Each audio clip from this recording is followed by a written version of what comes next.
Good morning, children. Now, class 5 SST. I am here to explain the rest of the chapter. Yesterday, I explained chapter 6, Warm Dam Forest of the Congo Basin, half up to page 37, half. Then, now today, rest of the chapter I will discuss. Children, please concentrate your mind. Okay. More than 20 million people call the Congo Basin their home. They depend on it for food, materials, and shelter. The people living across the forested regions of Central Africa are noticeably short and stout. Now, see, more than 20 million people of Congo Basin, they are having their home there. Okay, they depend on it for food, shelter, and the people living across these forest regions of Central Africa are noticeably short and stout. They are not so, their height is not so long, they are short heighted and stout. They are having stout figure. Okay, they are not at all slim, they are having stout figure.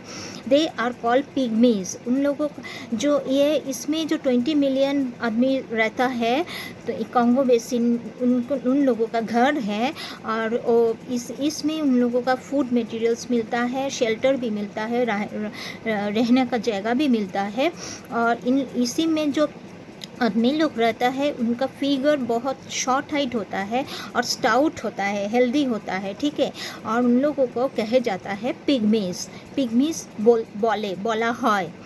Their complexion is black, hair curly and nose broad. They specialize in hunting and gathering forest resources. Now their complexion is black because the color of the skin is black, and they are having curly hair and nose broad, very broad nose. Okay, now they specialize in hunting and gathering forest resources. They used to hunt and to gather their food, and also they used to gather the forest products. Okay, like fruits, or from the pond fishes, or from the forest meat of any animals, like that. Now, in other words, they attract resources from the forest and are nomadic by habit. Now, they also extract the resource from the forest. For ये जंगल से जो जंगल में जो चीज़ मिलता है उसी से ये लोग लेते हैं, और इन लोगों का हैबिट है nomadic life, ठीक है. While they consume some of the resource themselves, they give some resources to the neighboring Bantu and Sudanic speaking farmers in order to obtain cultivated foods, iron implements etc. from them. और जो resource उन लोगों का मिलता है, consume करते हैं, वो रिसोर्स नेबरिंग मतलब बगल में जो रहता है बांटू सुदानिक स्पीकिंग फार्मर्स, ये दो लैंग्वेज में जो लोग बात करते हैं, फार्मर्स लोग बात करते हैं, उसी के साथ एक्सचेंज करते हैं, ठीक है. एक्सचेंज करते हैं, क्या चीज़ का एक्सचेंज करते हैं? In order to get cultivated foods, उन लोगों से कल्टिवेटेड फूड्स लेते हैं, आयरन लेते हैं, इम्प्लीमेंट्स लेते हैं, और उसके बदले में इन लोगों का जो चीज़ फर्स्ट से मिलता है वो दे देते हैं, ठीक है. Thus the pygmies and farmers depend on each other. So this type of pygmies, those who are living in Congo Basin, and the other pygmies, they are the farmer pygmies, Bantu and Sudanic speaking farmers pygmies. They used to depend on each other. एक दूसरे से ऊपर निर्भर करते हैं, ठीक है. The pygmies wear very few clothes since their region is very hot. Their main food consists of wild roots, fruits, honey, etc.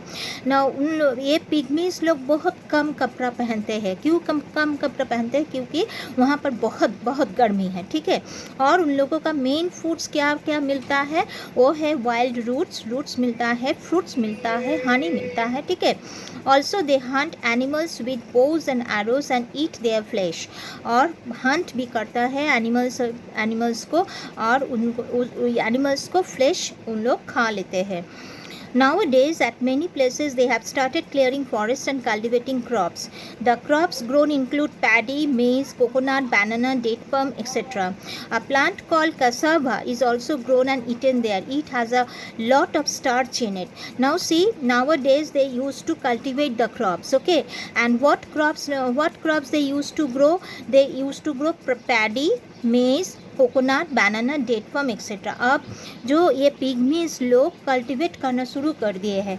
क्या क्या चीज़ कल्टीवेट करते हैं? वो है पैडी और मेज और कोकोनट, बनाना एंड डेट पम. ठीक है, ये सब चीज़ उन लोगों ने कल्टीवेट करना शुरू कर दिए हैं.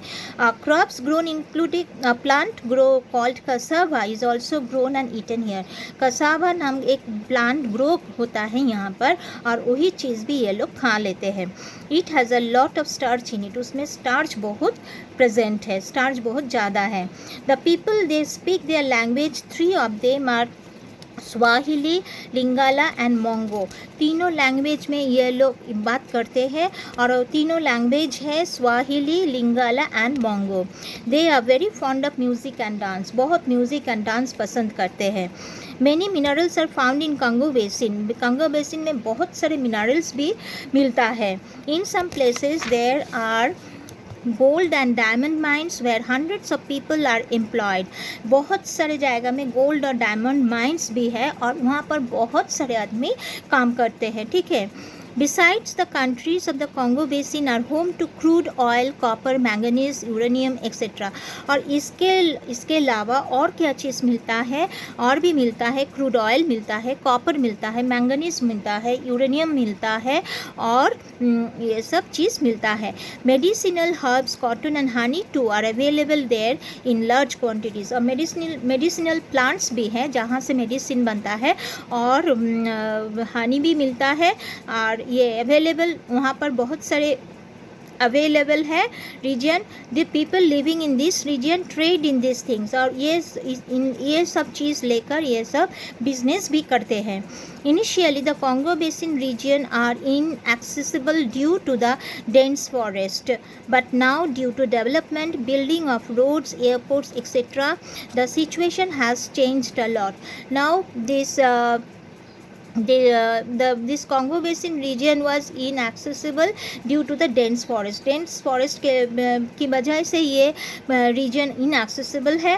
और ये लेकिन अभी बहुत सारे डेवलपमेंट भी शुरू हो गया है, डेवलपमेंट भी हो रहा है. जैसे रोड बनता है, एयरपोर्ट्स होता है, एयरपोर्ट्स हुआ है, और सिचुएशन पहले से बहुत कुछ चेंज भी हो गया है.